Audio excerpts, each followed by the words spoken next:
আজি তোমাৰ second day হা সেকেন্ড ডে তুমি এতিয়া হাইৱেত 5 নম্বৰ গিয়াৰত গাড়ী চলাই আছা দেউতা ক'বা ঠিকে আছে বাৰু দেউতা ৰিজাল্ট আৰু তোমাৰ ৰিজাল্ট ডিফাৰেন্স হ'ব লাগিব হা ৰিজাল্টটো তোমালোকে পাই যাবা কেনেকুৱা হয় ন এটা আমি কি পালো চোৱা ISBT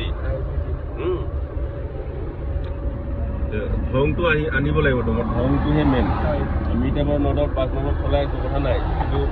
চলাই আছো যদি তোমাক অলপ সাহস দিবৰ কাৰণে হাইৱে গাড়ী মাজত তুমি কেনেকৈ যাব ক'ৰবাত গাঁৱতে গ'লা দিয়া গাড়ীখন এনেকেই চলাই যাব লাগিব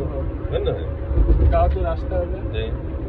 সেনেকৈ অলপ মানে চেষ্টা কৰিছোঁ আৰু মই বাকী তুমি প্ৰেক্টিচ কৰিব লাগিব পিছত মই এৰাৰ পিছত আজি সেকেন্ড ডেহে মই জাষ্ট মই কথাটোৱে কৈছোঁ মই এৰাৰ পিছত অলপ প্ৰেক্টিচ কৰিবই লাগিব প্ৰেক্টিচ কৰাৰ পিছতহে তুমি লাহেকৈ গাড়ী ওলাই লৈ যাব পাৰিবা কালিতকৈ ডিফাৰেঞ্চ পাইছা নেকি কালিতকৈ বহুতখিনি কালি 1-2টা চলাইছিলোঁ আজি 5 নম্বৰ চলাই আছোঁ কালি ষ্টিয়াৰিং দলে বেছি জোৰত ঘূৰি আছিলোঁ আজি ফ্ৰী হৈছিল সেইটোৱে দিয়া ঠিক আছে